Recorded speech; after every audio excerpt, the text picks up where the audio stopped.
तो आज हम लोग स्टार्ट कर रहे हैं हाइड्रोकार्बन के इस सीरीज में एल्कीन्स का केमिकल प्रॉपर्टीज। इसके प्रीवियस वीडियो में हमने डिस्कस किया था एल्कीन का प्रिपरेशन हम लोग कैसे करते हैं और उसके फिजिकल प्रॉपर्टीज को हमने वहां पे डिटेल्स में डिस्कस किया था। तो आज के इस वीडियो में हम लोग जानेंगे कि आखिर एल्कीन किस तरीके से केमिकली बिहेव करता है, यानी एल्कीन में किस तरीके के रिएक्शंस पार्टिसिपेट होते हैं, वो सारे जो हैं टॉपिक को हम लोग इस वीडियो में डिस्कस करेंगे। तो आप लोग इस वीडियो के अंत तक बने रहिए।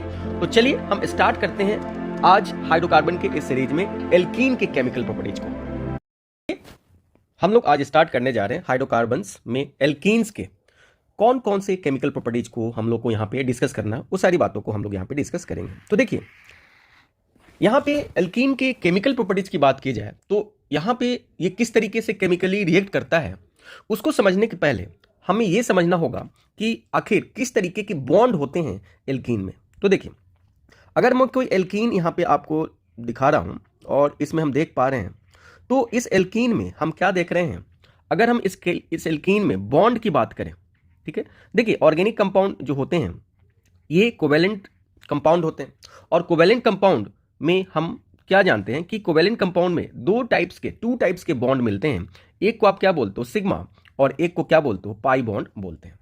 अब देखिए, जो सिग्मा बॉन्ड होता है ये पाई के कंपेयर में क्या होता है जी, स्ट्रॉन्ग होता है, ठीक है, ये स्ट्रॉन्ग बॉन्ड होता है।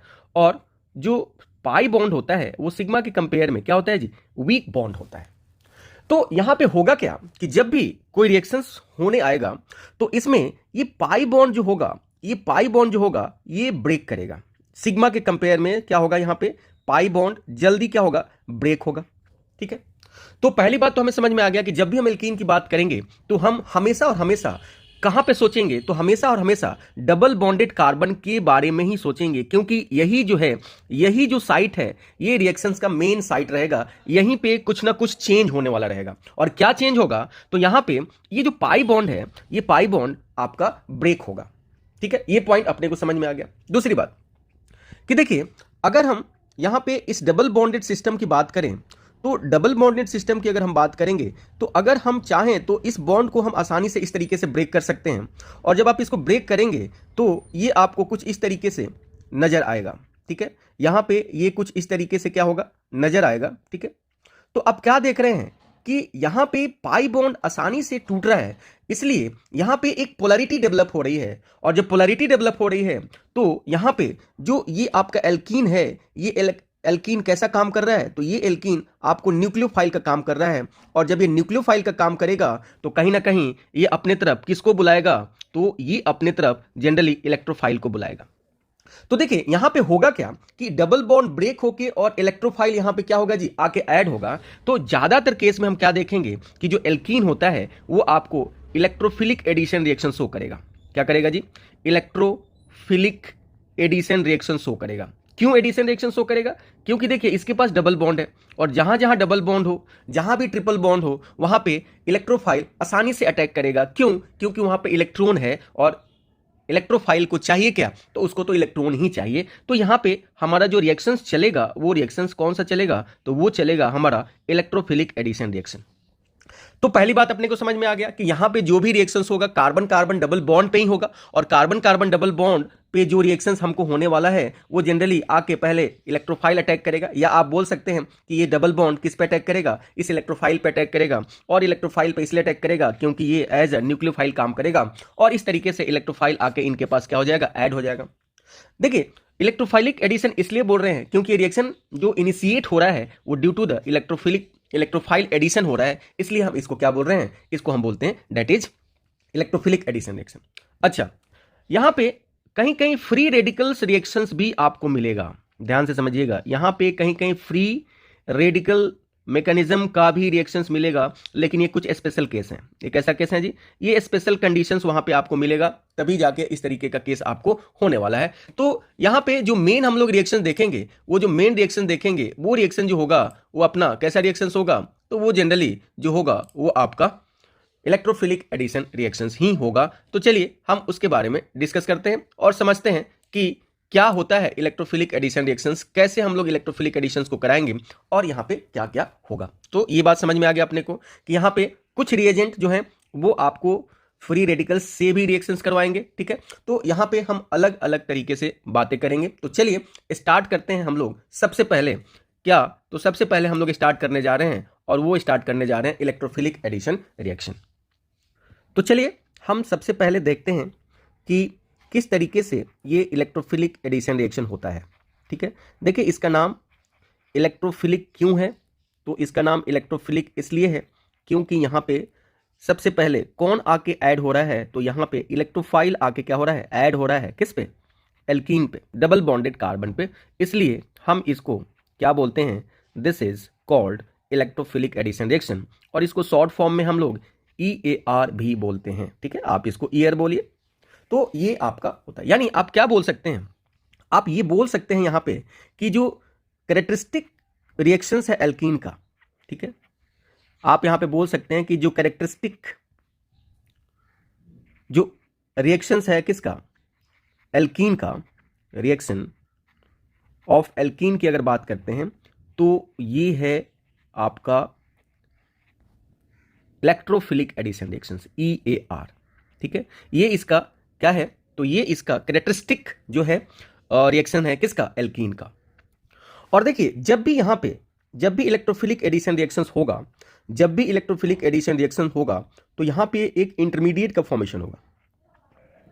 यहां पे आपको एक इंटरमीडिएट का फॉर्मेशन होगा और ये इंटरमीडिएट जो होंगे ये होंगे आपको कार्बोकेटाइन।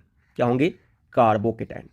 तो ये बात ध्यान रखेंगे अपने आप को कि जब भी यहां पे इलेक्ट्रोफिलिक एडिशन रिएक्शंस होगा तो यहां पे एक इंटरमीडिएट होगा और वो इंटरमीडिएट कैसा होगा, तो वो इंटरमीडिएट आपको कार्बोकेटाइन होगा, इसके ऊपर ऐसा आपको पॉजिटिव चार्ज मिलेगा। तो यहां पे हमें रिएक्शन स्टार्ट करने के पहले हमें इस इंटरमीडिएट के बारे में थोड़ा सा जान लेना जरूरी है कि देखिए हमने जब भी रिएक्शन इंटरमीडिएट पढ़ा था वहां पे ये पॉइंट्स को हमने डिस्कस किया था कि रिएक्शंस के दौरान जब भी कार्बोकेटाइन बने तो आपको क्या सोचना चाहिए। तो समझिए यहां पे एक पॉइंट है उस पर हम लोग डिस्कस कर रहे हैं। देखिए हमने कार्बोकेटाइन को पढ़ा था कि कार्बोकेटाइन 3 डिग्री कार्बोकेटाइन हो सकता है, कार्बोकेटाइन 2 डिग्री कार्बोकेटाइन हो सकता है, कार्बोकेटाइन 1 डिग्री कार्बोकेटाइन हो सकता है। तो ये सारे जो कार्बोकेटाइन हैं इनके बारे में हमने जब रिएक्शन इंटरमीडिएट पढ़ा था वहां पे हमने डिस्कस किया था। और देखिए यहां पे जब भी हम बात करेंगे कि जो प्रोडक्ट की स्टेबिलिटी जो होती है, प्रोडक्ट जो होता है यानी स्टेबिलिटी ऑफ प्रोडक्ट की बात करते हैं। अगर हम बात करें किसकी, अगर हम बात करें stability of product, stability of product, तो याद रखिएगा स्टेबिलिटी ऑफ प्रोडक्ट जो होता है वो डायरेक्टली प्रोपोर्शनल होता है stability of intermediate, stability of what, stability of reaction intermediate. आप बोल सकते हैं रिएक्शन इंटरमीडिएट के वो क्या होता है, डायरेक्टली प्रोपोर्शनल होता है। इसका क्या मतलब कि अगर आप स्टेबिलिटी की बात करें, अगर आप किसकी बात करें, स्टेबिलिटी की बात करें किसकी, कार्बोकेटाइन की, तो आप क्या मानिएगा कि 3 डिग्री कार्बोकेटाइन जो होता है वो ज़्यादा स्टेबल होता है किससे, 2 डिग्री कार्बोकेटाइन से, और 2 डिग्री कार्बोकेटाइन ज़्यादा स्टेबल होता है 1 डिग्री कार्बोकेटाइन से। और ऐसा क्यों होता है, तो यहाँ पे हम लोग इसको GOC में डिस्कस किया था कि ऐसा क्यों होता है। क्योंकि अगर आप थोड़ा स्ट्रक्चर देखें, अगर आप कार्बोकेटाइन का स्ट्रक्चर देखें तो देखिए अगर आप कार्बोकेटाइन की बात करते हैं तो अगर मैं 3 डिग्री कार्बोकेटाइन लिखूं तो मैं 3 डिग्री कार्बोकेटाइन कुछ इस तरीके से लिख सकता हूं, ठीक है। ये आपका CH3 हो गया और ये आपका CH3 हो गया और यहाँ पे आपका क्या हो गया, प्लस हो गया। अगर 2 डिग्री की बात करें तो 2 डिग्री को हम लोग इस तरीके से लिख सकते हैं, इसके ऊपर आ गया आपका प्लस और ये आपका हो गया CH3। और अगर 1 डिग्री की बात करें तो आप इसको ऐसे लिख सकते हैं CH3 और ये आपका क्या है CH2 और ये आपका है प्लस। अब देखिए स्टेबिलिटी ऑफ कार्बोकेटाइन की अगर आप बात करेंगे तो स्टेबिलिटी ऑफ कार्बोकेटाइन जो होता है वो आपका डायरेक्टली प्रोपोर्शनल होता है प्लस हाइपर कंजुगेशन, ठीक है, या आप प्लस आई इफेक्ट के अकॉर्डिंग आप बोल सकते हैं। एक्चुअली हम जानते हैं कि हाइपर कंजुगेशन जो इफेक्ट होता है वो ज़्यादा डोमिनेंट होता है इंडक्टिव इफेक्ट पे, तो यहाँ पे हम लोग हाइपर कंजुगेशन की बात कर लेते हैं। तो देखिए यहाँ पे ये सब अल्फा कार्बन है, दीज ऑल्स आर अल्फा कार्बन। तो आपको यहाँ पे अल्फा अगर हाइड्रोजन काउंट करना है तो यहाँ पे 3 अल्फा कार्बन है और तीनों अल्फा कार्बन से 3 क्या है, अल्फा हाइड्रोजन है। तो यहाँ पे आपके पास 9 अल्फा हाइड्रोजन है जी, ठीक है। यहाँ पे देखिए यहाँ पे 3 यहाँ पे और 3 यहाँ पे, यानी यहाँ पे 6 अल्फा हाइड्रोजन है। और यहाँ पे अगर देखिएगा तो 3 अल्फा हाइड्रोजन है, ठीक है। और देखिए हाइपर कंजुगेशन जो होता है, हाइपर कंजुगेशन जो होता है वो डायरेक्टली प्रोपोर्शनल होता है अल्फा हाइड्रोजन के, यानी जहां जितना ज्यादा अल्फा हाइड्रोजन होगा वहां उतना ही ज्यादा हाइपर कंजुगेशन होगा, और जहां जितना ही ज्यादा कार्बोकेटायन में हाइपर कंजुगेशन होगा उसकी स्टेबिलिटी उतनी ही ज्यादा होगी। इसलिए अगर आप देखें तो ये आपका 3 डिग्री है, ये आपका 2 डिग्री है, और ये आपका क्या है 1 डिग्री है। तो आप क्या देख पा रहे हैं कि 3 डिग्री जो कार्बोकेटायन है वो मोर स्टेबल है 2 डिग्री से, एंड 2 डिग्री मोर स्टेबल है 1 डिग्री से। तो अब अपने को करना क्या है कि अगर हमें रिएक्शन में 1 डिग्री कार्बोकेटायन मिल रहा है, और अगर पॉसिबिलिटी है कि हम इस 1 डिग्री को 2 डिग्री में बदल दें, तो हमें उसको बदलना पड़ेगा। या आपको 1 डिग्री है और वहां पे पॉसिबिलिटी है कि वो 3 डिग्री में बदल दिया जाए, तो बदल सकते हैं। या 2 डिग्री बन रहा है और पॉसिबिलिटी है कि आप उसको 3 डिग्री में बदल दें, तो आप उसको बदलिएगा। यानी यानी यानी जो भी कार्बोकेटायन बन रहा है और पॉसिबिलिटी है कि दूसरा कार्बोकेटायन आप बना रहे हैं, वो कार्बोकेटायन इस कार्बोकेटायन जो पहले वाले कार्बोकेटायन है इससे अगर वो ज्यादा स्टेबल बन रहा है तो हमें बनाना चाहिए। तो इसी को हम लोग बोलेंगे कार्बोकेटायन रीअरेंजमेंट। तो आइए पहले हम लोग इस रीअरेंजमेंट के बारे में समझ लेते हैं, फिर हम लोग इलेक्ट्रोफिलिक एडिशन रिएक्शंस की बात करेंगे। तो चलिए हम स्टार्ट करते हैं अपना एक छोटा सा टॉपिक है जो पहले समझ लेते हैं, और ये जो है दिस इज कार्बोकेटायन रीअरेंजमेंट। देखिए रीअरेंजमेंट रिएक्शंस क्या होता है, रीअरेंजमेंट रिएक्शंस में क्या होता है पहले इसको समझ लेते हैं और तब हम आगे बढ़ेंगे। कोई भी रीअरेंजमेंट रिएक्शन हो, ध्यान से समझेंगे, कोई भी रीअरेंजमेंट रिएक्शन है उसमें क्या होगा, ना तो आप कोई एटम उसमें मिला सकते हैं और ना ही वहां से कोई एटम बाहर निकाल सकते हैं। इसको सिंपल आप समझ सकते हैं कैसे, देखिए मान लीजिए कि हमारे पास ये एक रूम है, ठीक है। इस रूम में हमारे पास ये 4 आर्टिकल्स है, मान लीजिए कि ये 1 है, ये 2 है, ये 3 है और ये 4 है, ठीक है। अभी इनका जो पोजीशन है वो इस तरीके से है। अगर हम चाहें कि हम इसमें कुछ रीअरेंजमेंट करें, हमें कुछ इनको रीअरेंज करना है, तो अगर हम क्या करें कि इन सभी को इनके पोजीशन से हटा के, ठीक है, कहीं दूसरे जगह कर दें, मान लीजिए कि हम यहीं पे रख दें, ऐसा कुछ सजा दें, ठीक है, कुछ इस तरीके से सजा दें। तो आप क्या देख रहे हैं कि यहां से ना तो आप किसी आर्टिकल्स को या किसी पार्टिकल्स को यहां से बाहर निकाले और ना ही किसी बाहर के पार्टिकल्स को अंदर लाए। सिर्फ आपने किया क्या कि जो इनका अरेंजमेंट था पहले का, उसी में आपने कुछ क्या कर दिया, चेंज कर दिया।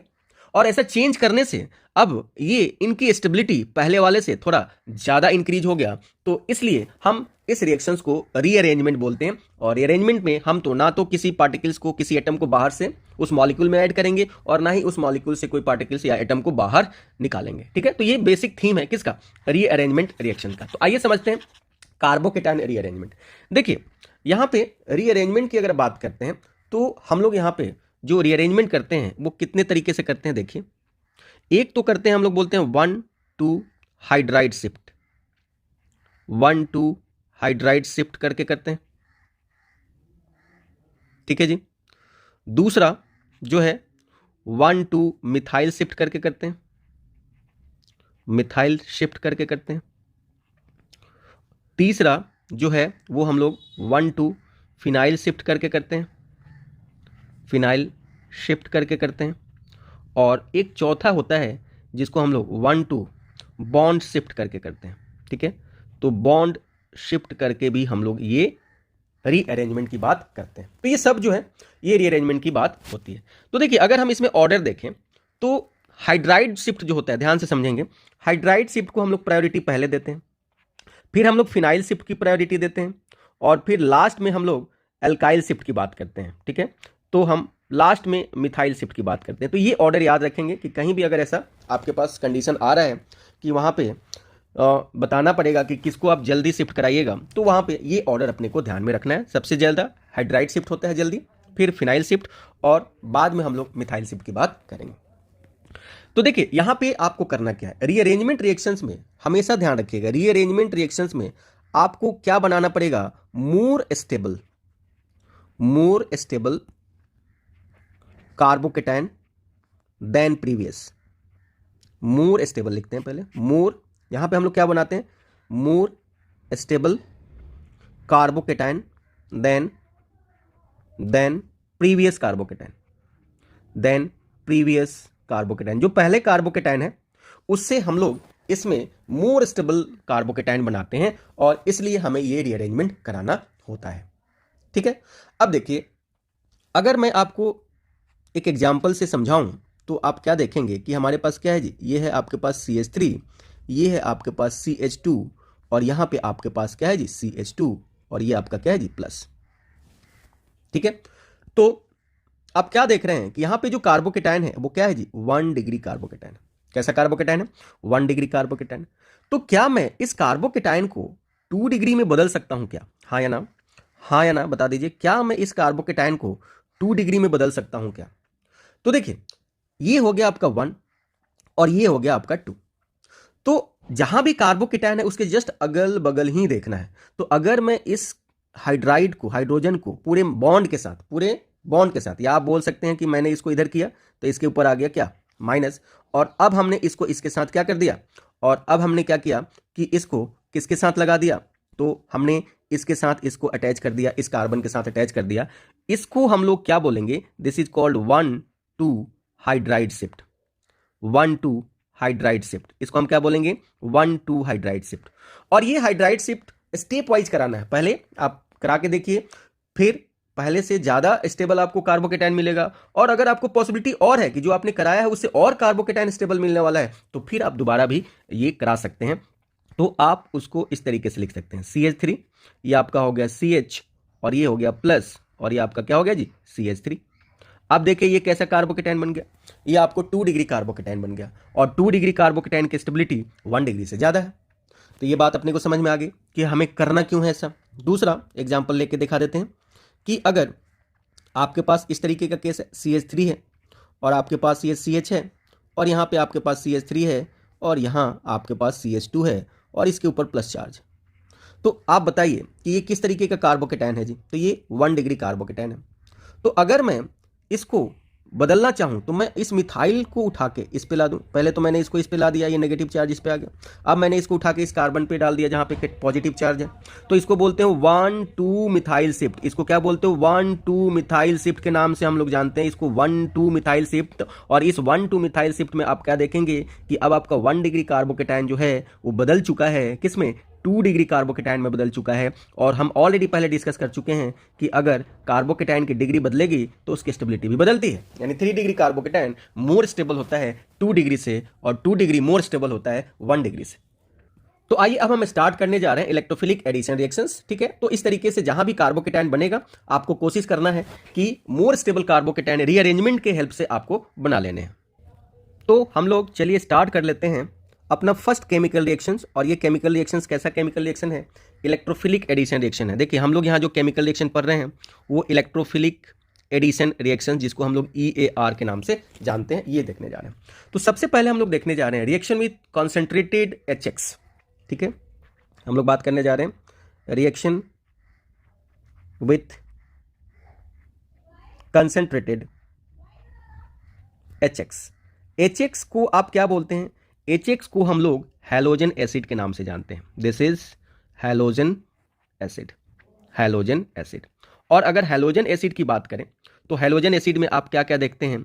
आप HF देखते हैं, ठीक है, आप HCl देखते हैं, आप HBr देखते हैं, ठीक है, और आप क्या देखते हैं? HI देखते हैं। ये सब हैलोजन एसिड हैं, जिसमें से जो एडिशन रिएक्शन में पार्टिसिपेट करेंगे वो ये जनरली ज़्यादा पार्टिसिपेट करते हैं। ठीक है, और यहाँ पे अब हम लोग देखेंगे कि जब ये एसिड ब्रेक होगा, अगर मैं यहाँ पे HX की बात करूँ तो आप क्या देखते हो? HX में आपके पास क्या है?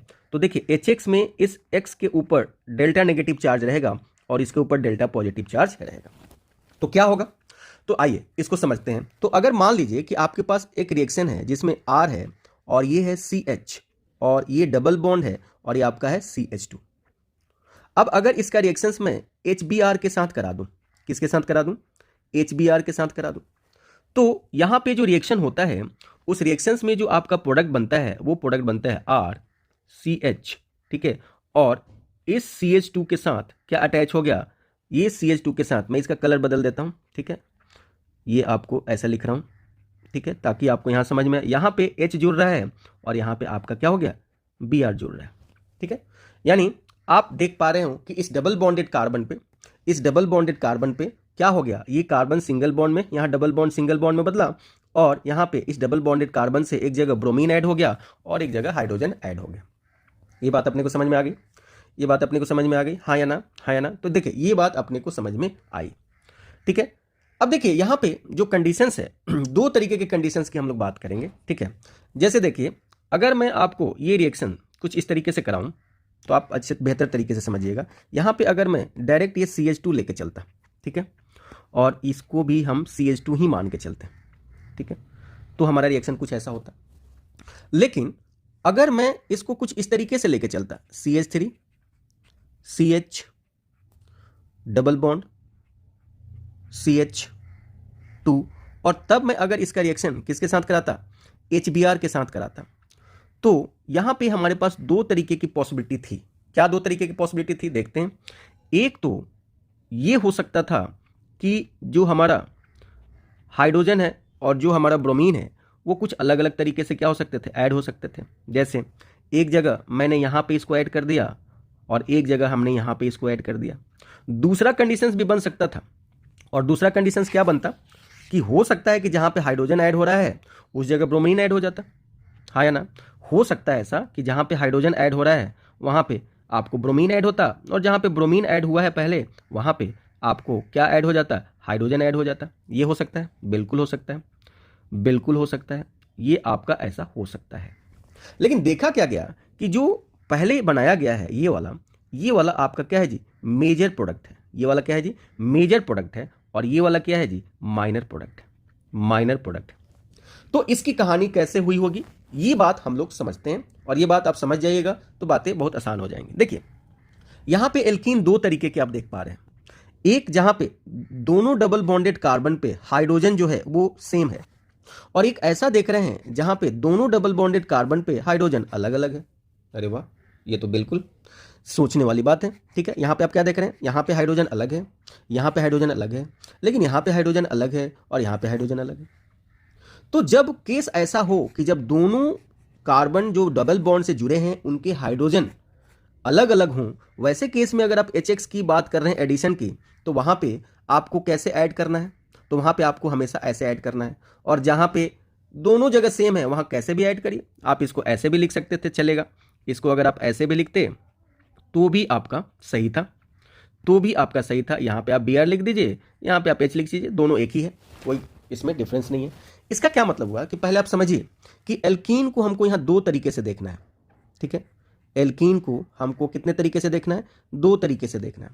एक एल्कीन को हम लोग बोलते हैं सिमेट्रिकल एल्कीन। क्या बोलते हैं, एक जो एल्कीन है उसको हम लोग क्या बोल रहे हैं, सिमेट्रिकल एल्कीन, सिमेट्रिकल एल्कीन, ठीक है। और सिमेट्रिकल एल्कीन क्या होता है जी, आप सिमेट्रिकल एल्कीन का क्या मतलब हुआ कि जो भी आपके पास ये डबल बॉन्डेड सिस्टम है, ठीक है, जो भी आपके पास ये डबल बॉन्डेड सिस्टम है उसमें से देखिए अगर आप बीचों बीच यहाँ से कट कर रहे हैं तो इधर का जो पार्ट है और इधर का जो हाफ पार्ट है वो एक जैसा है, वो सेम है, ये भी आपका एक जैसा है, तो सेम हो जाए तो समझिए कि सिमेट्रिकल है।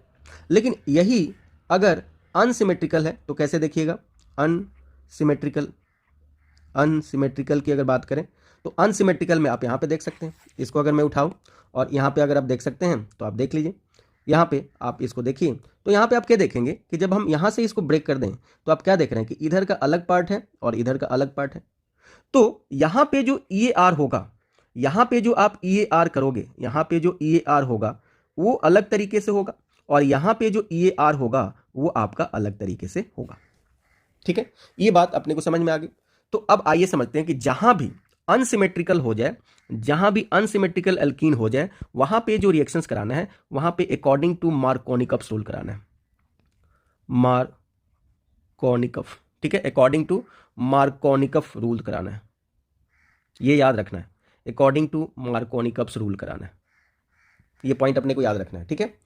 अब देखिए यहां पे जो हम लोग HX की रिएक्टिविटी की बात करते हैं, ठीक है, तो HX की रिएक्टिविटी क्या होगी, तो देखिए यहां पे HX की रिएक्टिविटी में HI सबसे ज्यादा रिएक्ट करेगा, फिर आपका HBr रिएक्ट करेगा, फिर आपका HCl रिएक्ट करेगा, और सबसे लिस्ट रिएक्टिव जो होता है वो HF होता है। ये हम लोग बाद में देख लेंगे। तो आइए हम पहले समझते हैं कि जब सिमेट्रिकल होगा तो किस तरीके की बात होगी और जब अनसिमेट्रिकल होगा तो किस तरीके की बात होगी। यहां तक आई होप आपको समझ में आ गया होगा। तो आइए हम लोग स्टार्ट करने जा रहे हैं इसी रिएक्शंस को उसके मैकेनिज्म के साथ। तो देखिए अगर हमारे पास इस तरीके का एल्कीन है और ये एल्कीन कैसा है, सिमेट्रिकल है जी, ये एल्कीन कैसा है, सिमेट्रिकल है। और अगर हम यहाँ पे HBr का एडिशन कराते हैं, किसका एडिशन कराते हैं, HBr का, तो जो आपको प्रोडक्ट मिलता है वो कुछ इस तरीके का मिलता है। एक जगह हाइड्रोजन ऐड हो गया तो 2 था तो 3 हो गया, और एक जगह आपका ब्रोमीन ऐड हो जाएगा तो ये कुछ इस तरीके का केस बनाएगा। ठीक है, यानी ऐसे केस में हम लोग क्या देखेंगे कि अगर हम थोड़ा सा इसके मैकेनिज्म की बात करेंगे, इसकी किसकी बात करेंगे, मैकेनिज्म की बात करेंगे, तो इसका मैकेनिज्म देखिए कैसे होगा। अब देखिए सबसे पहले जो आपका CH2 है और ये डबल बॉन्ड है और ये आपका क्या है जी, CH2 है, ये जो है ये आपको सबसे पहले रिएक्ट करता है किससे, HBr में H से। कैसे, देखिए इसके ऊपर कौन सा चार्ज है, डेल्टा नेगेटिव, इसके ऊपर कौन सा चार्ज है, डेल्टा पॉजिटिव, तो ये डबल बॉन्ड आके इसके ऊपर अटैक कर देता है। और जब ये अटैक करेगा तो यहां से क्या निकल जाएगा, यहां से निकल जाएगा Br माइनस। ठीक है, और आपको क्या बन जाएगा, आपको बन जाएगा CH2 और इस पे आ जाएगा प्लस चार्ज, और यहां पे आपको बन गया CH2 और पहले से एक हाइड्रोजन, 2 हाइड्रोजन थे तो एक हाइड्रोजन जुड़ गया। तो देखिए ये हाइड्रोजन हमने क्या किया, अगर हम लिखें तो इसको ऐसे लिखें तो आपको ज़्यादा समझ में आएंगे, ये हमने 2 कर दिया और एक हाइड्रोजन यहाँ पे आके जुड़ गया, इस तरीके से ऐसा जोड़ दिया। और आप लिखना चाहें तो आप इसको क्या लिख सकते हैं, यहाँ पे आप H3 लिख सकते हैं। अब आपके पास दूसरा स्टेप क्या है जी, दूसरा स्टेप ये है कि जो आपका ये केटाइन बना है, अब इस केटाइन के ऊपर कौन आके अटैक करेगा, तो Br माइनस अटैक करेगा। तो अब आपके पास क्या है, Br माइनस है, और अब Br माइनस आके इसके ऊपर क्या करेगा, अटैक करेगा, और फाइनली ये क्या बना लेगा, CH3 CH2 और ये आपको बना लेगा Br। हाँ या ना, हाँ या ना, तो ये बात आप समझ लीजिए। ठीक है, तो यहाँ पे तो आपका एल्कीन कैसा था, यहाँ पे जो आपका एल्कीन था वो सिमेट्रिकल था, तो सिमेट्रिकल एल्कीन में तो कोई दिक्कत नहीं है, जहां मन करे वहां H अटैच कर दीजिए, जहां मन करे वहां Br अटैच कर दीजिए। क्यों, क्योंकि दोनों डबल बॉन्डेड कार्बन के पास, देखिए दोनों डबल बॉन्डेड कार्बन के पास सेम नंबर ऑफ हाइड्रोजन है। ठीक है, यहां भी और यहां भी दोनों जगह सेम क्या है जी, नंबर ऑफ हाइड्रोजन है, और जहां same number of hydrogen atom हो वैसे केस में आपको एडिशन में कोई दिक्कत नहीं होने वाला है। ठीक है, बस आपको ये बात ध्यान रखना है कि जो भी कार्बोकेटाइन इंटरमीडिएट बन रहा है उस कार्बोकेटाइन की स्टेबिलिटी को जरूर चेक करना है। अगर उससे ज्यादा स्टेबल कोई बनने वाला है तो आप बना दीजिए, ठीक है, और अगर नहीं बनने वाला है तो एज इट इज छोड़ दीजिए। तो इस तरीके से आप उसका रिएक्शन करा सकते हैं। यहां पे भी अगर आप बोलिएगा तो जो आपका रेट ऑफ रिएक्शंस की बात करेंगे, रेट ऑफ रिएक्शंस की अगर बात करेंगे तो रेट ऑफ रिएक्शन में जो आपका HI है वो ज़्यादा रिएक्टिव होगा HBr के कंपेयर में, HCl के कंपेयर में, और आपका HF के कंपेयर में। ऐसा क्यों, क्योंकि बॉन्ड लेंथ जो होता है बढ़ने से, देखिए बॉन्ड लेंथ बढ़ने से, ठीक है, रिएक्टिविटी बढ़ जाती है। बॉन्ड लेंथ बढ़ने से रिएक्टिविटी क्या होती है जी, इंक्रीज हो जाती है। तो जब आप क्या करते हो, जब आप इधर से इधर जाते हो तो जो H और X के बीच का जो बॉन्ड लेंथ होता है वो बॉन्ड लेंथ डिक्रीज होगा, और जब बॉन्ड लेंथ डिक्रीज होगा तो रिएक्टिविटी भी डिक्रीज होगी, इसलिए HI ज़्यादा रिएक्टिव होता है कंपेयर टू HF। अब आइए हम लोग समझते हैं जो इलेक्ट्रोफिलिक एडिशन रिएक्शंस हम लोग यहाँ पे देखने जा रहे हैं वो तो हमने सिमेट्रिकल एल्कीन में तो देख लिया, लेकिन अगर कंडीशंस कुछ अलग हो तो क्या करेंगे। तो देखिए एक नया यहाँ पे रूल्स है, पढ़ना है, ध्यान से पढ़ेंगे इसको हम लोग, जिसको बोलते हैं हम लोग मार्कोनिकप्स रूल, मार्कोनिकप्स। ठीक है, आप इसको कैपिटल में लिखिए, मार्कोनिकप।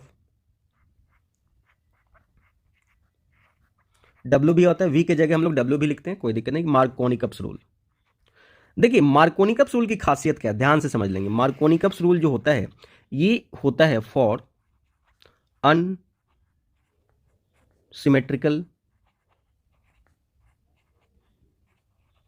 एल्कीन के लिए। ठीक है, एक और रूल भी आपको मिलेगा जिसको हम बोलते हैं एंटी मार्कोनिकप्स रूल। ठीक है, वो भी अनसिमेट्रिकल के लिए होगा। तो मार्कोनिकप्स रूल आपको कब लगाना है, जब रिएक्शंस HX के साथ हो, जब क्या हो, जब आपके पास एल्कीन कैसा हो, जब एल्कीन हो और इसका रिएक्शन किसके साथ कराना हो, HX के साथ कराना हो, तो आपको मार्कोनिकप्स रूल लगाना है। तो आपको ये किसके अकॉर्डिंग लगाना है, मैं मार्कोनिकप्स रूल को AR लिख रहा हूं, लेकिन आपको यहां ध्यान रखना चाहिए कि ये कैसा होना चाहिए, तो ये अनसिमेट्रिकल होना चाहिए। ये कैसा होना चाहिए, ये अनसिमेट्रिकल होना चाहिए, तो ही जाके ऐसा होगा, अदरवाइज आपको सिमेट्रिकल में कोई दिक्कत नहीं है, सिमेट्रिकल के लिए ये नहीं होता है। तो देखिए सबसे पहले हम कुछ इसके स्टेटमेंट को समझ लेते हैं। ठीक है, स्टेटमेंट को आप समझ जाओगे तो बातें आपको बहुत आसानी से समझ में आएगी। तो पहले स्टेटमेंट को समझते हैं, फिर हम लोग इसको, इसके मैकेनिज्म को भी अच्छे तरीके से समझ लेंगे। तो देखिए स्टेटमेंट क्या बोलता है, the rule states that negative part, that's negative part of the reagent get attached to that carbon of double bond, that carbon of double bond which poses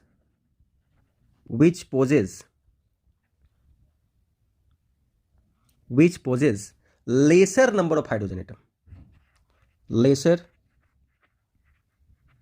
number of hydrogen atom, and positive part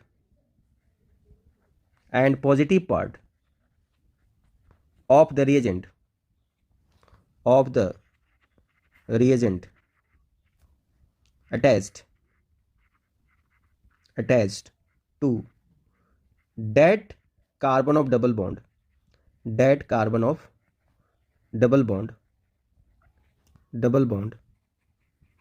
which poses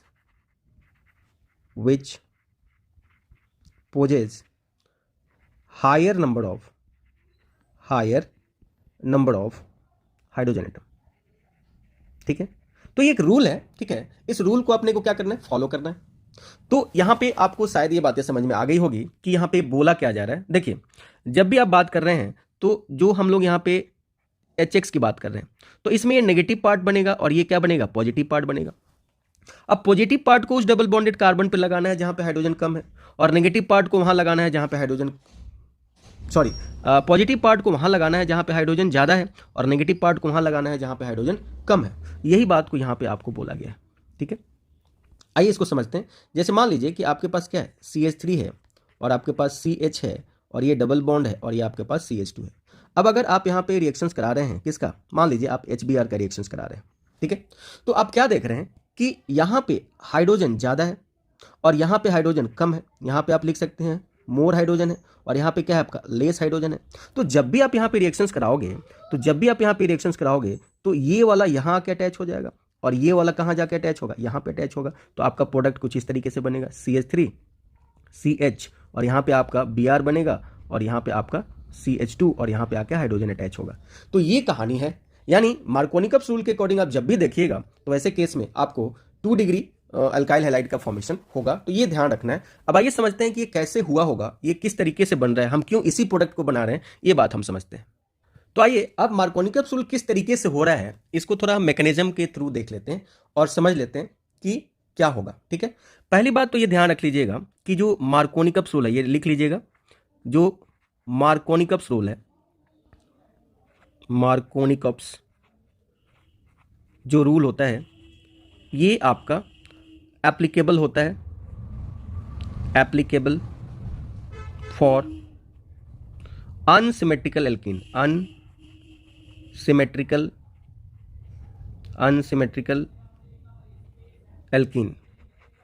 ठीक है, आप लिख सकते हो not applicable for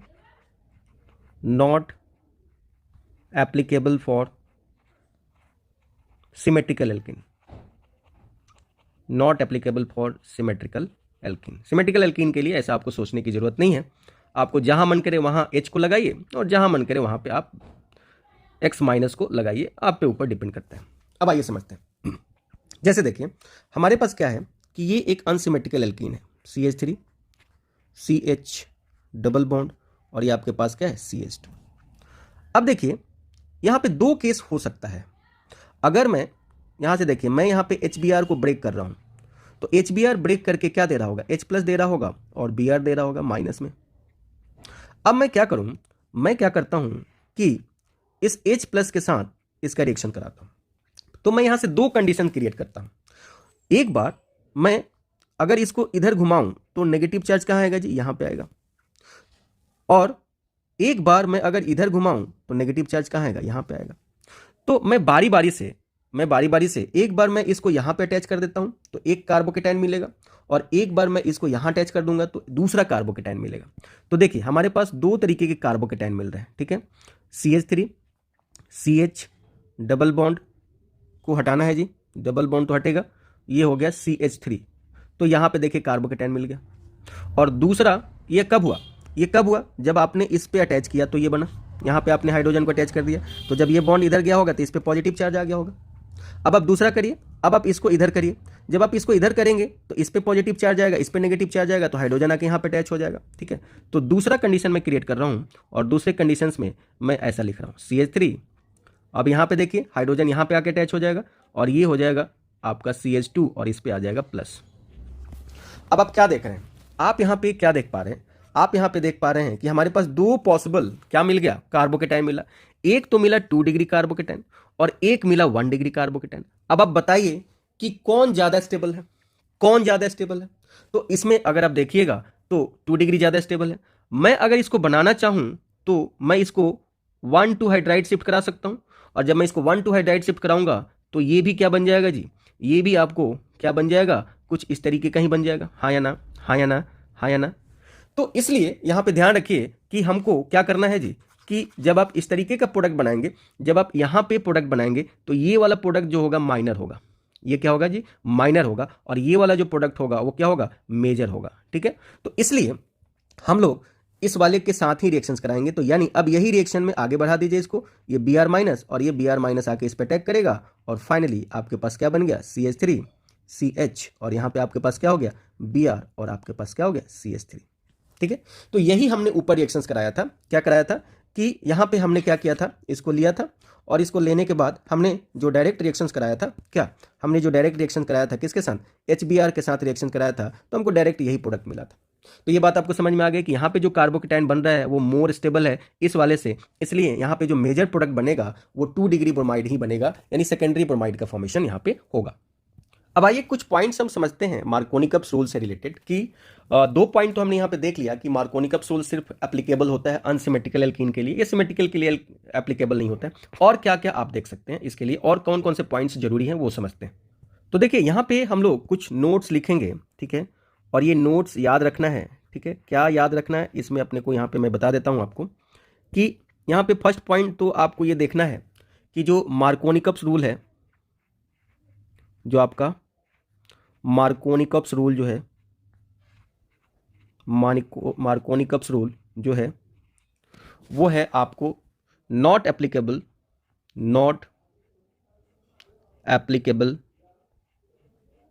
for symmetrical alkene. ठीक है जी, ये याद रखेंगे, और हमने इसको डिस्कस कर लिया है कि सिमेट्रिकल एल्कीन किसको बोलते हो। ठीक है, सिमेट्रिकल एल्कीन उसको बोलते हो जहां पे दोनों डबल बॉन्डेड कार्बन पे देखिएगा तो हाइड्रोजन सेम आने लगेगा, तो वो आपका सिमेट्रिकल में ही रहेगा। ठीक है, दूसरा पॉइंट कि मार्कोनिकप्स रूल नॉट एप्लीकेबल होगा, कब, Markovnikov's rule is not applicable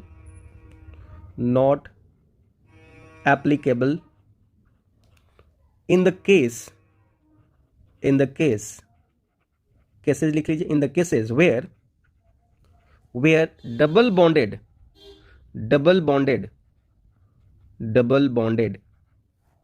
carbon is directly attached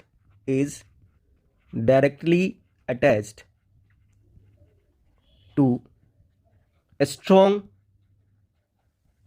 electron withdrawing group like NO2, CHO, CCl3, NH3, यानी जो भी इलेक्ट्रॉन विड्रॉइंग ग्रुप हैं उनके साथ ऐसा अटैचमेंट नहीं होना चाहिए। अगर वहां पे ऐसा है तो आपको मार्कोनिकप्स रूल वहां पे लागू नहीं होता है। ठीक है, जैसे देखिए CH डबल बॉन्ड CH2 है, और अगर मैं यहां पे क्या जोड़ दूं, NO2 जोड़ दूं, तो अगर मैं अब इसका रिएक्शन HBr के साथ अगर कराऊं तो अब मार्कोनिकप्स रूल के अकॉर्डिंग हमने क्या बोला था कि जो इसका माइनस है वो वहां पे अटैच होगा जहां पे हाइड्रोजन कम है, और जो प्लस है वो वहां पे अटैच होगा जहां पे हाइड्रोजन कम है। लेकिन इस ग्रुप के आने से अब ये उल्टा हो जाता है। उल्टा मतलब कैसा हो जाता है, अब देखिए इसके आने से अब ये मार्कोनिकप्स रूल को फॉलो नहीं करता है। देख लीजिए, जहां ज्यादा हाइड्रोजन है वहां पे ये क्या हो जाता है जी, अटैच हो जाता है। तो ये पॉइंट अपने को ध्यान में रखना है कि अगर इसके जगह पे क्या क्या लगा दीजिए, आप इसके जगह पे CHO लगा दीजिए, आप इसके जगह पे क्या लगा दीजिए, NH3 प्लस लगा दीजिए, तो ये सब के सब मार्कोनी कप्स रूल को फॉलो नहीं करेंगे, ठीक है। तो ये अपने को पॉइंट को ध्यान में रखना है। तो हमने मार्कोनी कप्स रूल देखा, और अभी जितना भी हम लोग जो एडिशन रिएक्शंस कराएंगे और अनसिमेट्रिकल एल्कीन होगा तो वहाँ पे हम लोग मार्कोनी कप्स रूल का ध्यान रखेंगे। तो हम अभी इलेक्ट्रोफिलिक एडिशन रिएक्शंस की बात कर रहे हैं। अब हमारा जो सेकंड पॉइंट है, ठीक है, वो सेकंड पॉइंट जो है वो है रिएक्शन विद डाइल्यूट, ठीक है, सल्फ्यूरिक एसिड। सेकंड जो है अपना रिएक्शन विथ डाइल्यूट, ठीक है, ये सेकंड पॉइंट ले लीजिए। फर्स्ट वाला पॉइंट हमने डिस्कस कर लिया, डाइल्यूट H2SO4, या वहाँ पे ऐसा दिया रहेगा H+ दे के नीचे वाटर दे दिया रहेगा, या वहाँ पे आपको H3O+ भी दिया जा सकता है। तो इस तरीके का अगर केस हो तो आप किस तरीके से रिएक्शंस कराइएगा। तो देखिए यहाँ भी आपको मार्कोनी कप्स रूल को ही फॉलो करना है। यहाँ भी आपको क्या करना है, मार्कोनी कप्स रूल को ही फॉलो करना है। पॉजिटिव पार्ट को more hydrogen containing double bonded carbon पे रखना है और नेगेटिव पार्ट को लेस पे रखना है, ठीक है। जैसे देखिए R है, CH है और ये डबल बॉन्ड है और आपके पास क्या है जी, CH2 है। अब अगर मैं यहाँ पे H2O का एडिशन कराता हूँ एसिडिक मीडियम में, किसमें जी, एसिडिक मीडियम में, तो देखिए पानी से क्या मिलेगा, पानी से आपको मिलेगा H+ और आपको क्या मिलेगा, OH-, ठीक है। तो H+ को कहाँ देना है, H+ को वहाँ देना है जहाँ पे हाइड्रोजन ज़्यादा है, और OH- को कहाँ देना है जहाँ पे हाइड्रोजन कम है, ठीक है। तो आपके पास क्या बन जाएगा, RCH। अब ये डबल बॉन्ड यहाँ से टूटेगा तो ये हो जाएगा OH और ये आपका हो गया CH2 और आपने यहाँ पे दे दिया H, ठीक है। आई बात समझ में। यहाँ इस तरीके से आप रिएक्शंस करा सकते हैं और ऐसा होगा, ठीक है। अगर आप इसका मैकेनिज्म की बात करें, अगर आप इसके मैकेनिज्म को देखें तो देखिए मैकेनिज्म कैसे होता है। अगर आप इस रिएक्शंस की मैकेनिज्म की बात करते हैं तो देखिए रिएक्शन मैकेनिज्म में क्या होगा, आपके पास ये R है, ये CH है और ये डबल बॉन्ड है और ये आपके पास है CH2। तो देखिए सबसे पहला जो स्टेप होगा ये रिवर्सिबल नेचर का होता है। पहले H+ का अटैक होगा तो ये इसके ऊपर अटैक करेगा जी, और जब ये इसके ऊपर अटैक करेंगे तो ये कुछ इस तरीके का बनेगा R, ये बन जाएगा CH और इसके ऊपर आ गया क्या जी, प्लस, और ये बन गया आपका CH3, ठीक है। अब फिर जो आपका ये बना क्या, R और ये CH और इसके ऊपर जो प्लस है और यहाँ पे आपके पास क्या हो गया, CH3। अब ये भी रिवर्सिबल नेचर का होता है जी, ठीक है।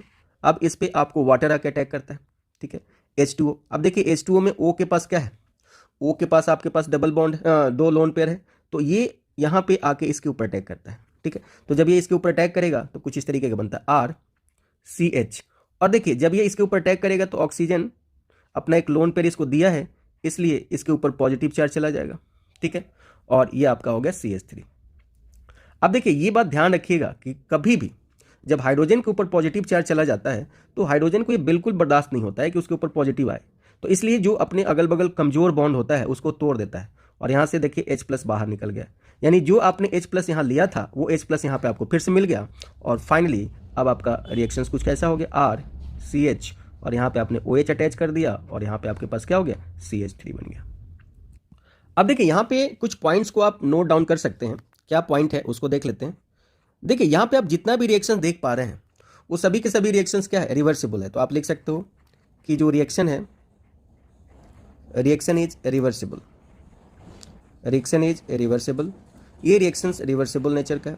अच्छा, दूसरा यहाँ पे एक पॉइंट आप देख सकते हो, क्या देख रहे हो, जब आप फॉरवर्ड जा रहे हो, ठीक है, फॉरवर्ड रिएक्शन जो हो रहा है, देखो आप फॉरवर्ड जाओगे तो उसको बोलोगे एसिड हाइड्रेशन, और बैकवर्ड आओगे तो उसको बोलोगे acid dehydration of alcohol, elimination हो जाएगा। याद रखिए, आगे जाना एडिशन हो जाएगा और पीछे आना एलिमिनेशन हो जाएगा, ठीक है। मतलब क्या कि अगर आप इधर से इधर जा रहे हो तो एसिड के प्रेजेंस में वाटर का एडिशन हो रहा है, इसलिए हम लोग इसको क्या बोलते हैं, एसिडिक हाइड्रेशन, और ये एडिशन रिएक्शन हो गया। लेकिन अगर आप इधर से इधर आओगे, ठीक है, तो अब फाइनली आप क्या बनाओगे, फाइनली आप क्या बना दोगे, तो फाइनली आप अल्कोहल बना दोगे, सॉरी एल्कीन बना दोगे, तो ये डिहाइड्रेशन कहलाएगा। तो ये पॉइंट जरूर यहाँ पे नोट कर लीजिएगा कि जो यहाँ फॉरवर्ड रिएक्शन है, जो आपका यहाँ फॉरवर्ड रिएक्शन है, रिवर्सिबल रिएक्शन है, तो 2 रेट तो है, 2 रिएक्शन तो होगा, ये आपको बोला जाता है this is acidic hydration, acidic hydration. और ये एसिडिक हाइड्रेशन कैसा रिएक्शन है, एडिशन रिएक्शन है। क्यों, कैसा है जी, एडिशन रिएक्शन है। जबकि बैकवर्ड की बात करते हो, यानी बैकवर्ड रिएक्शंस की अगर बात करते हो, तो बैकवर्ड रिएक्शंस में अगर हम बात करेंगे तो यहाँ पे एसिडिक डिहाइड्रेशन होगा, क्या हो जाएगा, एसिडिक डिहाइड्रेशन होगा, यानी वाटर का निकलना क्या कहलाता है जी, डिहाइड्रेशन कहलाता है। तो ऐसे केस में इसको हम लोग एलिमिनेशन रिएक्शन बोल सकते हैं। क्या बोल सकते हैं? इसको हम लोग एलिमिनेशन रिएक्शन बोलते हैं, यानी एडिशन रिएक्शंस और जो होता है और एलिमिनेशन रिएक्शन, ये दोनों एक दूसरे के अपोजिट होते हैं। चलिए थर्ड रिएक्शंस हम देखने जा रहे हैं, और थर्ड रिएक्शंस क्या है उसको देख लेते हैं। देखिए थर्ड रिएक्शंस में हम लोग रिएक्शन कराने जा रहे हैं एल्कीन के साथ कंसंट्रेटेड सल्फ्यूरिक एसिड का। तो लिखेंगे reaction with concentrated sulphuric acid H2SO4।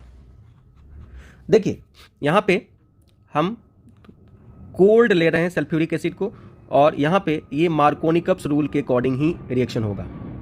ये कैसा होगा? मार्कोनिकॉफ रूल्स के अकॉर्डिंग ही यहाँ पे आपका होगा, ठीक है। यानी क्या होगा, यहाँ से आपको क्या मिलेगा, यहाँ से मिलेगा आपको H+ आयन, और यहाँ से मिलेगा आपको क्या, O- SO3H- आयन, ऐसा मिलेगा। तो यहाँ से जो आपका हाइड्रोजन है वो हाइड्रोजन कहाँ पे अटैच होगा? तो हाइड्रोजन वहाँ पे अटैच होगा जिस डबल बॉन्डेड कार्बन पे हाइड्रोजन ज़्यादा है, ठीक है। और आपका जो ये वाला पार्ट है ये यहाँ पे अटैच होगा जहाँ पे क्या होगा, जहाँ पे हाइड्रोजन कम होगा। तो आप रिएक्शंस करा दीजिए, यहाँ से रिएक्शंस कराइएगा तो देखिए यहाँ पे आपका क्या हो जाएगा, H+ आके अटैच हो जाएगा, और यहाँ पे O- वाला जो है वो आके यहाँ पे क्या हो जाएगा जी, अटैच हो जाएगा। ये डबल बॉन्ड टूटेगा तो यहाँ पे आपको बना R, और ये बना CH, और ये हो गया O SO3H, और ये आपको क्या बन गया, दिस इज CH3। इसको हम लोग क्या बोलते हैं, this is called alkyl hydrogen sulphate, alkyl hydrogen sulphate, ठीक है जी। तो इस तरीके से हम लोग यहाँ पे लिख सकते हैं। ये भी कैसा रिएक्शन है, ये भी आपको, ये कैसा रिएक्शन है, ये भी आपको इलेक्ट्रोफिलिक एडिशन रिएक्शन है, ठीक है। तो हम लोग इलेक्ट्रोफिलिक एडिशन रिएक्शंस के बारे में ही डिस्कस कर रहे हैं। चलिए फोर्थ रिएक्शन हम लोग देखने जा रहे हैं, और हमारा जो फोर्थ रिएक्शन है वो है रिएक्शन विथ हैलोजन, ठीक है। आपका क्या है जी, रिएक्शन विथ हैलोजन X2, लेकिन यहाँ पे पर्जेंस किसका लेना है, CCl4 का पर्जेंस लेना है। देखिए कैसे रिएक्शंस होता है, आपके पास क्या है जी, CH3 है, ये आपके पास CH है, डबल बॉन्ड है, और आपके पास क्या है, CH2 है। अब आप क्या करते हो, यहाँ Br2 का रिएक्शंस कराते हो, किसके पर्जेंस में, CCl4 के पर्जेंस में, ठीक है। तो क्या होता है कि एक Br यहाँ पे आके अटैच होता है और एक Br यहाँ पे अटैच होता है, और ये बॉन्ड टूट जाता है। तो यहाँ पे जो आपका रिएक्शन का प्रोडक्ट बनता है वो कुछ इस तरीके से CH3 CH, यहाँ आपको क्या बन गया, Br, और यहाँ भी आपके पास क्या हो गया, CH2, और ये हो गया Br। यहाँ पे हैलोजन ऐड हो रहा है इसलिए हम इसको हैलोजिनेशन बोल सकते हैं, या ब्रोमिनेशन भी बोल सकते हो। हैलोजिनेशन रिएक्शन है ये, यहाँ पे आप हैलोजन को क्या कर रहे हो, ऐड कर रहे हो, तो यहाँ पे हैलोजिनेशन हो रहा है। यहाँ पे मैकेनिज्म की थोड़ा बात कर लेते हैं, ठीक है, आपको ये बातें समझ में आएंगी। देखिए Br2 जो होता है ये इलेक्ट्रोफाइल की तरह काम करता है। तो अगर आप मैकेनिज्म की बात करते हैं तो यहाँ पे देखेंगे हम लोग कि जो आपका ये वाला केस है, देखिए H3C, और ये CH, और ये डबल बॉन्ड क्या है, CH2। अब देखिए यहाँ पे अगर आप इसका रिएक्शन कराइएगा Br को, तो देखिए Br में कुछ इस तरीके से रिएक्शन होता है, ये वाला बॉन्ड इसके ऊपर अटैक करता है और इसको बाहर निकाल देता है, ठीक है। ये जो केस होता है यहाँ पे देखिए इसको बोलते हैं RDS, रेट डिटरमाइनिंग स्टेप होता है, और इसमें ये कुछ इस तरीके का केस बनाता है, CH3 CH, और देखिए यहाँ पे क्या बनाया, CH2, और देखिए यहाँ आपके पास क्या हो गया, ब्रोमीन यहाँ पे अटैच हुआ था, और ब्रोमीन के पास क्या है जी, लोन पेयर है, ब्रोमीन के पास क्या है, लोन पेयर है। तो अब ये क्या करता है, जो इस पे प्लस चार्ज आया रहता है इसको ये क्या करता है, अपना लोन पेयर दे देता है, ठीक है। तो जब ये इसको लोन पेयर दे देता है तो फाइनली जो यहाँ पे आपको जो कंपाउंड बनता है, जो इंटरमीडिएट बनता है वो कुछ इस तरीके का बनता है, और यहाँ पे आपको एक साइक्लिक ब्रोमीनियम आयन का फॉर्मेशन हो जाता है। क्या बन जाता है जी, साइक्लिक जो है इसी को हम बोलते हैं, this is called cyclic bromonium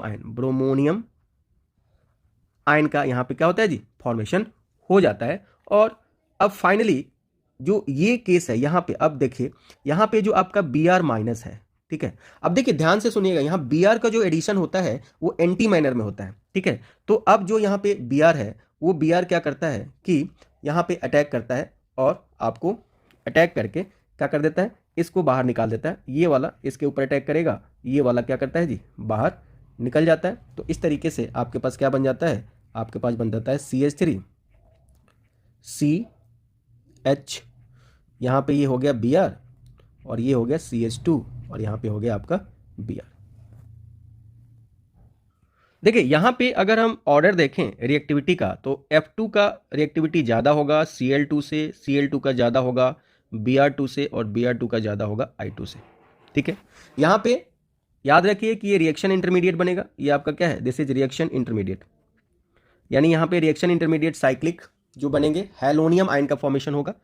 और यहाँ पे क्या रखिए F2 के केस में अगर आप ये रिएक्शंस कराते हैं F2 के प्रेजेंस में तो ये एक्सप्लोसिव नेचर का हो जाता है। ये क्या हो जाएगा, एक्सप्लोसिव हो जाता है, अनकंट्रोल्ड होता है। ठीक है, जबकि आयोडीन के साथ अगर ये रिएक्शंस कराइएगा तो ये रिवर्सिबल होता है। ये क्या हो जाता है जी, रिवर्सिबल हो जाता है। तो ज़्यादातर केस में हम लोग क्लोरीन और ब्रोमीन की बातें हम लोग यहाँ पे करते हैं। ठीक है, अच्छा ये जो रिएक्शन है, ये रिएक्शन जो होता है याद रखिएगा, ये जो रिएक्शंस है, ठीक है, ये जो अपना रिएक्शन है, ये रिएक्शंस है टेस्ट ऑफ अनसैचुरेशन, ध्यान रखेंगे। तो यहाँ पे हम लोग यहीं पे लिख लेते हैं, ये रिएक्शन देता है टेस्ट ऑफ अनसैचुरेशन। ठीक है, तो अगर आपको एल्कीन का टेस्ट करना है कि है या नहीं है तो इसके लिए आपको क्या कर लेंगे, आपको क्या करना है ध्यान से समझिए। यहाँ पे आपको दे दिया जाएगा एक अननोन, आपको क्या मिलेगा यहाँ पे, एक अननोन ऑर्गेनिक कंपाउंड। ठीक है, अगर और अननोन ऑर्गेनिक कंपाउंड है और आपने उसमें रिएक्शंस करा दिया किसका, Br2 का, CCl4 का, अगर जो रेडिश ब्राउन कलर जो है, रेडिश ब्राउन कलर जो है अगर डिसअपियर हो गया, डिसअपियर्स हो गया तो आप समझ लेना कि अनसैचुरेशन में भी प्रेजेंट, वहां पे अनसैचुरेशन है, अनसैचुरेशन में भी प्रेजेंट। ठीक है, तो ये अनसैचुरेशन का आपका क्या है जी, टेस्ट है। चलिए हम नेक्स्ट रिएक्शन देख रहे हैं और जो अपना नेक्स्ट रिएक्शन है वो है रिएक्शन विथ X2 और यहाँ पे हम लोग वाटर का प्रेजेंस लेते हैं, या इसी को हम लोग HOX भी लिख सकते हैं, जिसको हम लोग हाइपोहेलस एसिड बोलते हैं। हाइपोहेलस एसिड हम लोग इसको क्या करते हैं जी, बोलते हैं।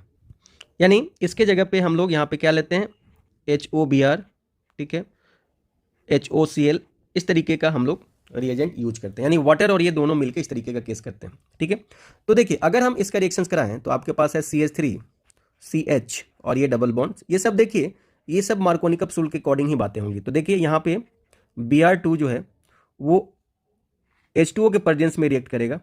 ठीक है, देखिए फाइनली ये आपको देगा क्या, ये दोनों मिलके आपको देंगे क्या, ये देंगे HOBr। तो जब आप इसको ब्रेक करोगे तो यहां से देखो, यहां से मिलेगा प्लस और यहां से मिलेगा आपको माइनस। ठीक है, तो प्लस वाला वहां पे अटैच होगा जहां पे हाइड्रोजन ज्यादा है। ठीक है, प्लस वाला वहां पे अटैच होगा जहां पे हाइड्रोजन ज्यादा है, तो यहां पे हो जाएगा Br प्लस और यहां पे हो जाएगा OH माइनस जहां पे नेगेटिव। तो इस तरीके से आपका जो प्रोडक्ट बनेगा वो इस तरीके बनेगा CH3 CH, और यहाँ पे जो आपका रिएक्शंस होता है वो एंटी मैनर में एडिशन होता है, ये ध्यान रखना। और ये आपका होगा CH2 और यहाँ पे आप Br, यानी यहाँ बेसिकली जो रिएक्शंस होता है वो कैसे होता है। देखिए यहाँ पे अगर आप मैकेनिज्म की बात करते हैं तो यहाँ साइक्लिक हेलोनियम आयन का फॉर्मेशन होता है। यहाँ पे आपको क्या मिलता है जी, साइक्लिक हेलोनियम आयन का फॉर्मेशन आपको यहाँ पे होता है। जैसे देखिए रिएक्शंस मैकेनिज्म में हम लोग क्या करेंगे, सबसे पहले आपके पास ये अल्कीन है, ठीक है, और ये डबल बॉन्ड CH2 है, इसका रिएक्शंस अगर आप किसके साथ कराओगे, Br के साथ कराओगे, तो सबसे पहले ये वाला इसके ऊपर अटैक करेगा और ये इधर मूव कर जाएगा। ये जो होता है इसको हम बोलते हैं RDS, क्या बोलते हैं जी, RDS। और यहाँ पे कुछ इस तरीके का साइक्लिक इंटरमीडिएट का फॉर्मेशन हो जाता है। देखिए जो ब्रोमीन आपका अटैच हुआ है, ये ब्रोमीन जो है इसके पास लोन पेयर है, इसलिए इसके साथ फिर से बॉन्ड बना लेता है और यहाँ पे आपको साइक्लिक ब्रोमोनियम आयन का फॉर्मेशन होता है।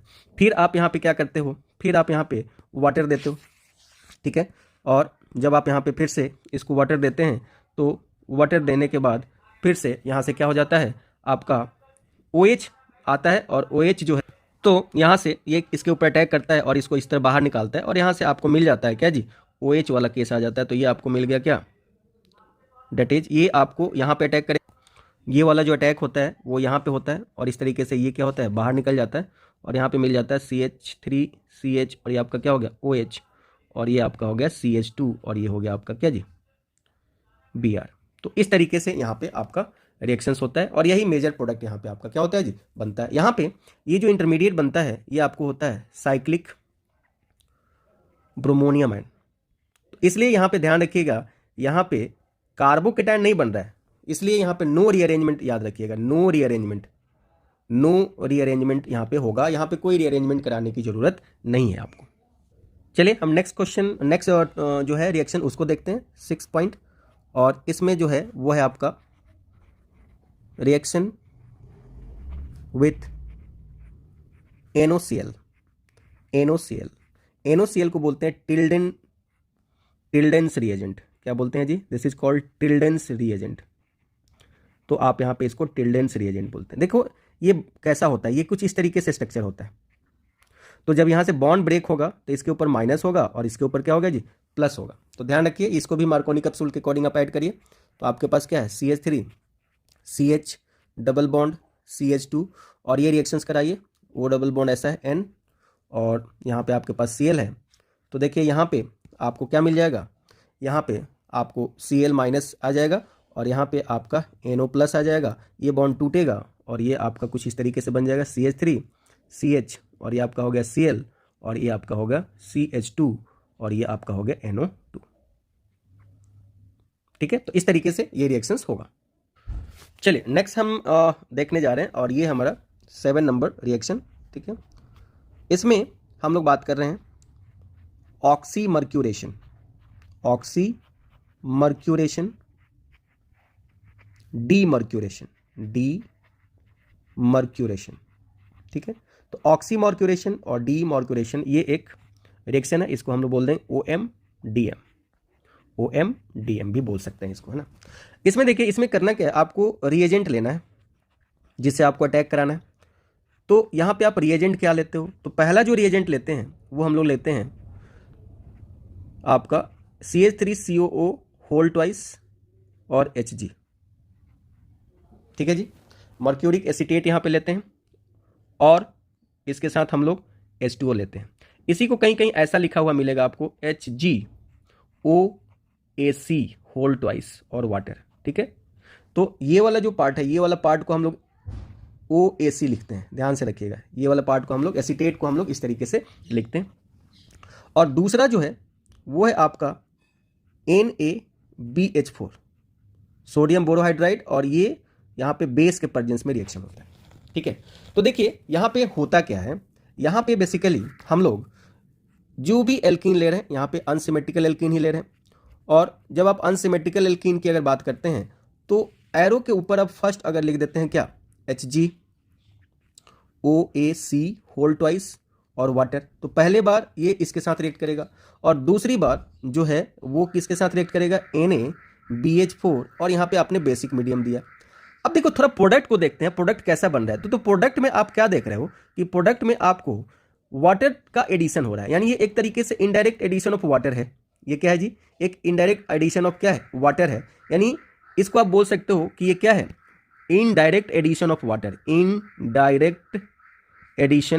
Indirect addition of water H2O molecules according to Markovnikov's rule. ठीक है जी, तो यहाँ हम लोग मार्कोनी-कॉप्स रूल के अकॉर्डिंग कैसे, पानी से क्या आएगा आपको H प्लस आएगा, और पानी से क्या आएगा आपको OH माइनस आएगा। तो देखिए यहाँ से ये बॉन्ड टूटा, यहाँ पे आपका क्या है, ज़्यादा हाइड्रोजन है, और यहाँ पे आपका हाइड्रोजन कम है। तो इस तरीके से ये आपका प्रोडक्ट आपका फॉर्मेशन हो गया। तो यहाँ पे आप एल्कोहल का फॉर्मेशन कर रहे हो। ठीक है, तो हम लोग क्या बोल रहे हैं कि इन दिस रिएक्शंस आप क्या देख रहे हो, addition of water takes place, और वही आपको एल्कोहल का फॉर्मेशन कर रहा है। ठीक है, यहाँ पे कोई कार्बोकेटाइन नहीं बनेगा, याद रखिएगा, नो कार्बोकेटाइन इंटरमीडिएट। ठीक है, यहाँ पे कोई कार्बोकेटाइन इंटरमीडिएट का फॉर्मेशन नहीं होगा, इसलिए रीअरेंजमेंट नहीं करना है। और यहाँ पे हम लोग एक्चुअली मार्कोनी-कॉप्स रूल के अकॉर्डिंग ही वाटर को क्या कर रहे हैं जी, ऐड कर रहे हैं। आइए इसके मैकेनिज्म को हम समझते हैं। ठीक है, कि आखिर रिएक्शंस हो कैसे रहा है। तो चलिए देखते हैं मैकेनिज्म ऑफ OMDM। देखिए जी, आपके पास यहां क्या है, पहले उसको देखिए। आपके पास है ACO, ऐसा ले रहे हैं आप, और आप ले रहे हैं Ag और ये होल ट्वाइस है। इसको अगर आप लिखना चाहें तो आप ऐसे लिख सकते हो OAC, ठीक है, और ये जुड़ा है Hg के साथ OAC। अब देखो, अगर आप पानी के प्रेजेंस में, ठीक है, वाटर के प्रेजेंस में इसको ब्रेक करोगे तो ये कुछ इस तरीके से बन जाता है HCO नेगेटिव और प्लस क्या बन जाता है Hg प्लस और ये आपके पास है OAC, ठीक है, ये आपका बनता है जी। अब आपके पास क्या है, अब आपके पास देखिए क्या है, आपके पास ये हाइड्रोजन है, ये कार्बन है और ये आपके पास H है और ये डबल बॉन्ड C है और इधर आपके पास H है और H है, ठीक है। अब क्या होगा कि जो आपका यहाँ से बना हुआ है क्या, जो आपका यहाँ से बना हुआ है क्या Hg, ठीक है, और O और आपका क्या है Sc, ठीक है। इसके ऊपर पहले से क्या था पॉजिटिव, तो ये इसके ऊपर क्या करेगा अटैक करेगा और अटैक करेगा तो कुछ इस तरीके का केस बनेगा, ये H हो जाएगा, ये C और ये R, ठीक है। यहाँ पे थोड़ा ध्यान देंगे, यहाँ पे हमारे पास क्या बनेगा, यहाँ पे एक साइक्लिक इंटरमीडिएट का फॉर्म, ये Hg जो है, ये Hg एक साइक्लिक इंटरमीडिएट का फॉर्मेशन कर देगा यहाँ पे इस तरीके से, ठीक है, और इसके ऊपर ये प्लस चार्ज रहेगा क्योंकि उसके पास लोन पेयर है। तो अब इस तरीके से अब जो आपके पास हो गया, अब यहाँ पे जो है, अब इसके पास आपके पास क्या है OH माइनस, मतलब यहाँ पे H2O लीजिए और H2O जो क्या करेगा, ये वाला जो है इसके ऊपर अटैक करेगा तो इसको इधर खोल देगा, ठीक है। तो जब ये इधर खुलेगा तो आपका क्या हो जाएगा H, ये हो जाएगा C, ये हो गया आपका क्या जी R, और इसको आप ऐसे लिख दीजिए, सीधा सीधा लिख देते हैं, तो ये आपका कैसा हो गया R हो गया, ये हो गया CH और इधर आपके पास जुड़ गया क्या OH और इसके पास हो गया प्लस, और देखिए यहाँ पे जुड़ गया CH2 और यहाँ पे आपके पास क्या है जी O, यहाँ पे आपके पास है HgOSc, ठीक है, ऐसा बन गया। तो यहाँ से आपने ए स्टेप तो करा लिया, फर्स्ट स्टेप आपने करा लिया। अब देखिए ये फर्स्ट स्टेप हो गया अपना। अब सेकेंड स्टेप की अगर बात करते हैं तो सेकेंड स्टेप में क्या होगा कि आपके पास है NaBH4, क्या है जी आपके पास NaBH4, ठीक है। तो यहाँ से अगर आप NaBH4 को अगर आप देखिएगा तो हम इसको BH4 माइनस ऐसे लिख सकते हैं, ठीक है। तो यहाँ पे अगर आप देखेंगे तो अगर आप देखिएगा तो यहाँ पे जो आपका ये जो है ये आपका रिएक्ट करेगा किसके साथ, बेस के साथ आपको रिएक्ट करेगा और बेस के साथ रिएक्ट करके कुछ इस तरीके का केस बना देगा, ये BOH H और H, एक जगह से H को बाहर निकाल के ऐसा ये बना देगा और यहाँ से बाहर आपको क्या निकल जाएगा, यहाँ से आपको बाहर निकल जाएगा H माइनस, क्या निकल जाएगा, तो ये यहाँ से आपको हाइड्राइड दे देगा। अब वही हाइड्राइड जो यही हाइड्राइड है जो क्या करेगा वो आके और इनको बाहर निकाल देगा, ठीक है। यहाँ से आप एक स्टेप और ले लीजिए, यहाँ से ये हाइड्रोजन को निकाल दीजिए और ये बन गया R CH और ये हो गया आपका OH और ये बन गया CH2 और ये हो गया Hg और OSc। अब आपके पास सेकेंड स्टेप में ये आ गया R CH OH और क्या है जी CH2 और ये हो गया Hg और ये आपका OSc। अब देखिए यहाँ पे जो आपके यहाँ पे जो हम कुछ इस तरीके से जो ले रहे हैं इसके ऊपर जो माइनस चार्ज है 2 इलेक्ट्रॉन है, तो ये क्या करता है, ये 2 है, ये क्या करता है कि ये इसके ऊपर अटैक करता है, किसके ऊपर, इसके ऊपर। इसको थोड़ा सा हम समझते हैं, ठीक है, इसको थोड़ा अच्छे तरीके से समझते हैं हम लोग। देखिए यहाँ पे हमारे पास है, ये है R, ये आपके पास CH और ये आपके पास क्या है OH और यहाँ पे आपके पास है CH2 और इससे अटैच है Hg और इससे अटैच है OSc, ठीक है। अब देखिए होता क्या है कि इसके साथ जब आता है कौन, हाइड्रोजन, ठीक है, हाइड्राइड आयन, कि ये इसी पे अटैक कर देता है, किस पे, ये इस पे अटैक करता है और इसको बाहर निकाल देता है। तो जब ये इसको बाहर निकालता है तो कुछ इस तरीके का केस बनता है R CH और ये हो गया OH और ये हो गया आपका CH2, ठीक है। और देखिए अब यहाँ पे बन गया Hg और Hg के साथ क्या अटैच हो गया H, Hg के साथ क्या अटैच हो गया H। ये पॉइंट समझ में आ गया अपने को। अब यहाँ पे देखिए होता क्या है, यहाँ पे आपको थोड़ा सा केस जो चलता है वो कुछ इस तरीके का चलता है। यहाँ पे ये बॉन्ड कुछ ऐसे टूटता है और ये कुछ ऐसे टूटता है, ठीक है। और जब ये ऐसे टूटता है तो यहाँ पे एक फ्री रेडिकल्स का फॉर्मेशन हो जाता है। कैसे बनता है, R CH2 और ये आपका क्या है जी OH और ये होता है CH2 और ये फ्री रेडिकल्स, ठीक है। अब जो आपका बना है क्या HG, ये भी फिर टूटता है जी, कैसे, इस तरीके से, ये इधर और ये इधर, तो इसके ऊपर फ्री रेडिकल आता है और ये इसके साथ रिएक्ट कर जाता है और इस तरीके से बना लेता है RCH2 और ये हो गया OH और ये बन गया CH3। तो ये प्रोडक्ट आपको इस तरीके से बनता है, ठीक है। तो ये इसका रिएक्शन मैकेनिज्म है। चलिए नेक्स्ट जो हम करने जा रहे हैं वो हमारा है रिएक्शन नंबर 8, ठीक है। और रिएक्शन नंबर 8 में जो हम देखने जा रहे हैं वो है hydroboration oxidation. This is hydroboration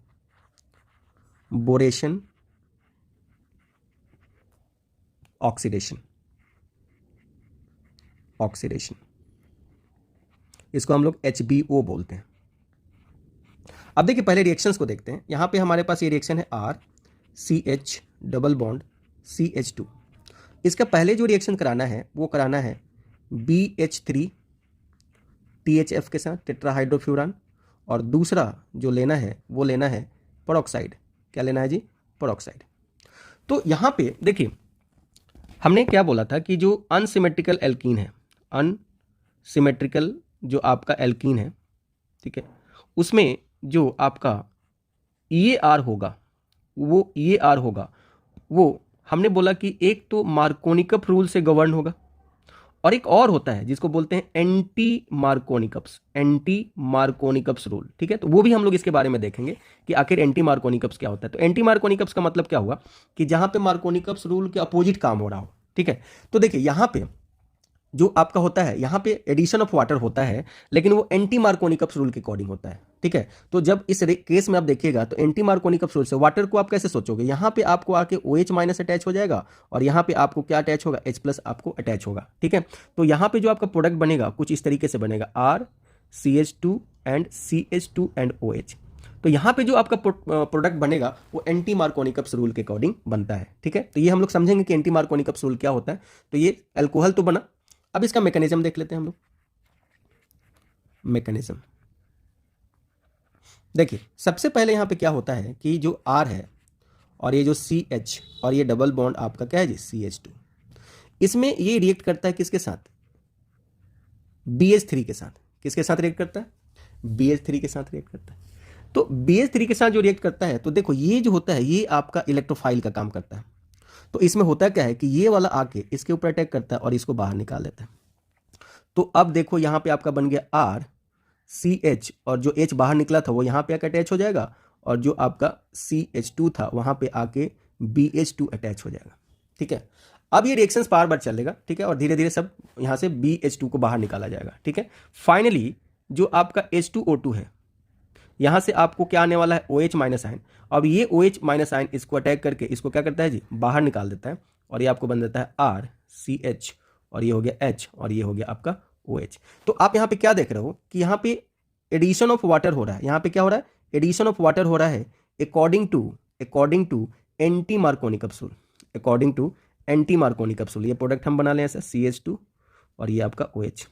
तो according to anti Markovnikov's rule, anti Markovnikov's rule जो होता है अपोजिट होता है किसके, मार्कोनिकप्स रूल के। यानी हम लोग इसके बारे में डिस्कस करेंगे कि कब एंटी मार्कोनिकप्स रूल की बात होगी। तो यहां पे भी कोई कार्बोकेटाइन का फॉर्मेशन नहीं हो रहा है, तो यहां भी आप नो रीअरेंजमेंट की बात करेंगे, यहां भी कोई रीअरेंजमेंट रिएक्शंस नहीं कराना है। तो यहां पे इस तरीके से आप देख सकते हो कि जो अभी हमने देखा रिएक्शन, इस रिएक्शन में हमने ज्यादातर केस में क्या देखा, इलेक्ट्रोफिलिक एडिशन रिएक्शन देखा और हमने यहाँ पे मार्कोनिकप्स रूल की भी बात की। कुछ रिएक्शंस ऐसे भी होते हैं जो फ्री रेडिकल्स मैनर्स में चलते हैं, ठीक है। तो वो सारे जो रिएक्शंस हैं उस सारे रिएक्शंस को हम लोग डिस्कस करेंगे नेक्स्ट वीडियो में। और नेक्स्ट वीडियो में हम लोग डिस्कस करेंगे किसके बारे में, फ्री रेडिकल एडिशन रिएक्शन, ठीक है। फ्री रेडिकल एडिशन रिएक्शंस के बारे में हम लोग नेक्स्ट वीडियो में डिस्कस करेंगे, ठीक है। तो आज के लिए हम यहीं रुकते हैं, नेक्स्ट वीडियो में हम लोग मिलते हैं एल्कीन के केमिकल प्रॉपर्टीज में और वहां पे हम लोग डिस्कस करेंगे फ्री रेडिकल एडिशन रिएक्शन।